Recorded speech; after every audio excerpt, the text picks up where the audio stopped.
Hello everyone, in the last episode of Crusader Kings 3 Noob tutorial series, and today we are going to start with a quote by Brandon Webb, and the quote is: "If the goal of military training is to prepare you for the hell of war, then there is really only one way that's going to work. The training is going to have to be hell too." Well, Brandon Webb was Navy SEAL operative. He was basically a commando. So he was a SEAL. He was responsible for reconstruction of Naval Special Warfare Development Group Snipers program. So he was a sniper too. There is a great book by him. This is called... Oh, and now I forgot. Okay, no, I remember. The book is called The Killing School. And I highly recommend it if you are into sniping in general. So this is really good reading. I highly recommend it. Okay, so let's jump straight to the game. I just realized that my characters look absolutely ugly. Jesus. Yeah, so last time let's be honest, we lost war. We lost all of our soldiers and only knights are left, which is quite surprising. So quick summary. Before I continue, of course, I'm gonna start a stopwatch. That's gonna be a short video. So first of all, let's start with the summary of tutorial provided by the game. And I'm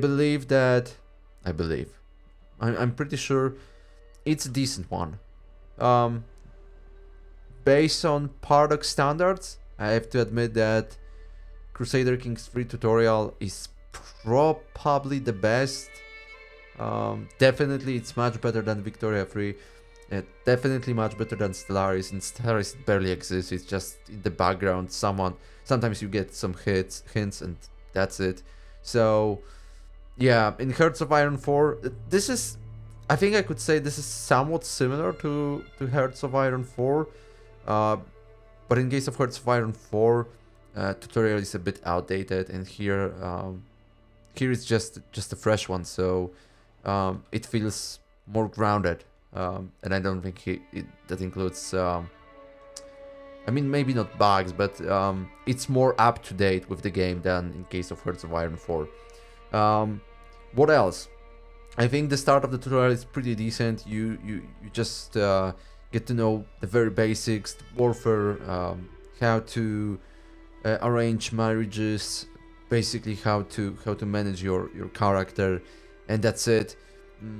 Then later in the game, this is very helpful that we receive a lot of some hints. For example, when there is a plague ruining your country, you will get that advice about the plague and what to do in case of it. If there is some other event, you will also get the hint. You can read it. It will guide you through some very basic concepts. That's very helpful, and this is a good one. Yeah, I really like it, especially that whenever I jumped into the game, I received those hints multiple times, so you can refresh your knowledge about the game, which is very helpful. So that's about the tutorial. Of course, it finishes quite early. You just do basic stuff and that's it. This is over for the tutorial. You are left alone and just deal with the situation around. I would expect more, like always in case of those Paradox games. This is quite obvious. I believe that in Europa Universalis 5 we will get something better, as far as I've heard so far from other content creators who got access to it and who tried tutorial. They said, or at least some of them said, that tutorial is pretty decent, and I don't know what they meant, whether those tooltips popping up from time to time, or maybe just the tutorial. So yeah, we'll find out in about 30 days, less than 30 days, so 25? We have 9th of October right now, so yeah, 26, 29, 26, 25, something like that. So that's about it. It's hard to say anything more because, as I've mentioned, tutorial is very short and you are left alone. Yeah, I would expect more, but it is what it is. Especially I would expect more regarding managing your vassals, dukes, counts, what's the best approach to, I mean, game cannot tell you what's the best approach, but just the basics, how to manage them. Of course, you get some hints about that, but still, I think it's not enough. And especially, you under comment sections explain it much better than the tutorial, which kind of sucks. But I understand it. I mean, the game is very deep, so mechanics are quite deep. So this is obvious that tutorial cannot tell you everything. But I would expect some advanced tutorial that it really guides you step by step regarding everything. It should be also scripted. I don't mind if something is scripted for the purpose of tutorial. That would be totally fine.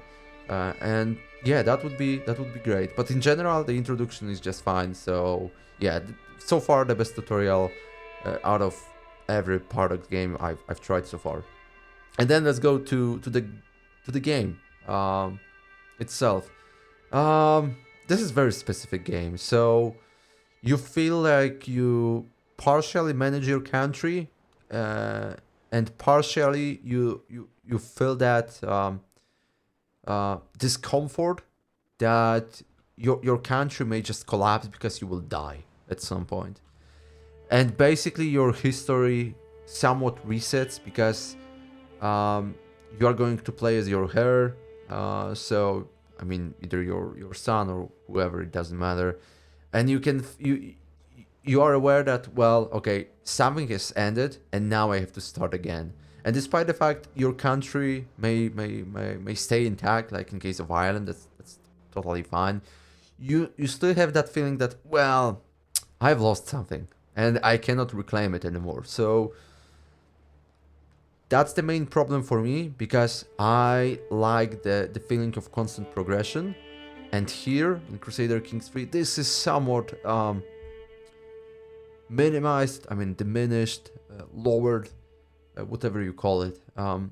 Something I don't like in games. I don't like resetting. I as far as I remember, I mean, I think I have played some RPG games when you develop your character, you gather the equipment, you feel really powerful, and at some point game just takes away everything you have and you have to start from zero again. I will not provide any example for you because I don't remember, but I can recall such memory that it happened to me, and it's really frustrating. I don't like it. I like to progress. If I build something, I want to build more, build up on that. And of course, if we talk about medieval ages, this is quite obvious that countries or even empire, I mean, in case of empires, that's quite obvious. They collapsed at some point, and it is nicely represented here. You feel quite comfortable because you unified Ireland, for example, and suddenly you die by an accident. And what's next? Are my vassals going to support me? Are my vassals going to tear my country apart? Who knows? This is. I will repeat that because I've already said that in the previous episodes. That game is an awesome choice for anyone who loves Game of Thrones. Seriously, this is what Game of Thrones can be. Of course, this is the historical setting, but there are modes for Game of Thrones, and if you really like everything happening in Game of Thrones, that internal struggle between kingdoms, vassals, dukes, whatever, you are going to feel in that game absolutely amazing, because that's beautiful. I mean, this is the whole beauty of that game. Like that. Maybe not that feeling, but actually, yeah, that feeling that you can manage the smallest piece of your country. Maybe there is some vassal which who doesn't like you, and what you are going to do with that guy? Maybe some other vassal could just grab his land. Maybe that's the best option, or maybe they will revolt against you. Who knows? So this is really cool. I highly recommend it. I will not complain on the game because I cannot. I simply cannot. This is a good game. I will not tell you how much flavor is in that game. I believe it's less flavor because of the way how it's constructed. It's constructed around characters, so this is quite obvious that you will not see as much country-specific flavor in case of Europa Universalis or Victoria Free, and actually in Victoria there is not so much flavor, let's be honest. But that's the setting, right? The character is the main objective of that game, so main topic. So yeah, I highly recommend it. What else I could say? Technically, I could complain on Warfare because it's ridiculously simplified. It's all about your troops. This is basically counter against counter. So you have light footmen and what they can counter. You have archers, and they counter some other type of a unit, and you have to balance it to be effective, and that's it. You cannot affect anything else. There is no flank center. That sucks a little bit, especially this is medieval age. There is plenty of warfare going on, even those smaller skirmishes. And for me, that's quite obvious that military system should be much more expanded. It should be much more deeper. So yeah, it sucks. They could even introduce the system from Imperator Rome, which is also quite simple, but it has much more flavor. Technically, it has much more flavor. So I wouldn't mind to use that. This is very simplified version of the warfare, and it really sucks. And that's why Europa Universalis 5 Warfare will be absolutely amazing, because that's probably the deepest warfare system they've ever created. I will not tell you this. It's deeper than Hearts of Iron 4, but if I think about it, to be fair with you, if I think about it, I still think it's a bit more complex than in Hearts of Iron 4, especially if you take into account that Hearts of Iron 4 is focused primarily on warfare. And in my opinion, it's too much simplified based on the setting and the main topic of the game. So yeah, well, we'll see. I maybe Hearts of Iron 5 will introduce something spectacular in that terms. I hope so. So yeah, that's my only complaint. Warfare. I mean, it's still enjoyable when you win, but it's too simple to me. I would expect more. Either way, it's just okay. What else? Is there anything I would like to mention? Yeah, there is. What is it? Oh, Liberty Faction. Okay, never mind. There is one more thing I'm not happy with. I mean, this is just annoying for me, and I understand this is it has to be in that game. That's the problem with me again. The fact that you have arranged those marriages and you have to select from absolutely insane amount of candidates, and this is really daunting at some point. Just yeah, you go through that tab and you say, okay, I'm gonna select them by the learning skills, and you scroll down and you okay, maybe that person. Then you click on her and you see, oh, you will lose 300 prestige because she is unlanded. So maybe I should select someone else, or maybe I should grab I should grab someone with potential claim to the throne of, I don't know, England, Brittany, France, whatever, and how that's gonna affect my position and so on. And on the one hand, this is amazing because that gives you a lot of flexibility in expanding your realm and basically forging the ties between families and what's going on around your nation, your country, your region, whatever. On the other hand, as I've already said, it might be daunting because you have to select properly, and that requires a lot of checking, different traits, and so on and so forth. So it depends on what kind of game you prefer. But as I've said already, again, Game of Thrones. This is good reference point. If you like it, then you are gonna love it. I actually really enjoyed Game of Thrones, but still there was that aspect that you get too much, too deep into family things. I would like to see massive armies fighting with each other. Yeah, that was me. So, still fan of Game of Thrones, except the last season, of course. But there is that small part which is just not there for me. But it's for me, and probably for you, it will be perfectly fine. So, I believe that's it. One last thing, I think that actually Crusader Kings 3 is easy to start, probably as all Paradox games, hard to master.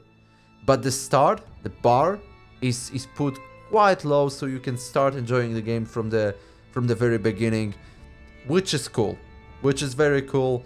As I've said, in case of other Paradox games, it's a little bit harder. Maybe not Stellaris, but still Stellaris seems to be a bit harder than Crusader Kings 3.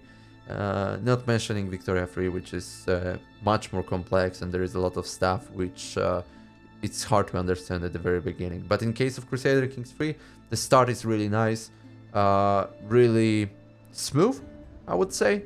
So yeah, highly recommended for anyone wanting to try it. It's worth it because it's very enjoyable.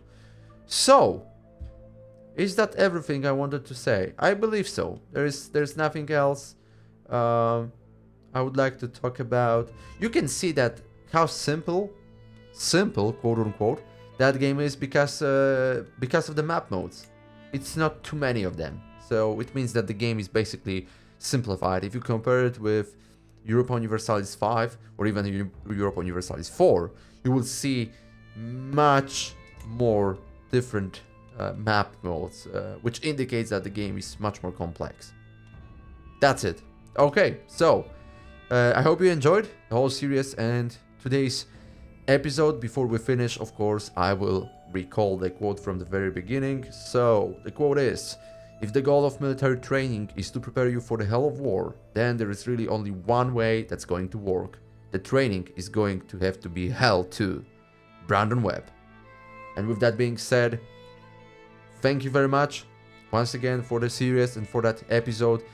And I hope we will see soon, either in Crusader Kings 3 or any other game from Paradox Studio. And I hope that's gonna be Europa Universalis 5. I mean, still almost a month, less than a month. So we'll wait. Okay, once again, thank you. See you next time. Goodbye.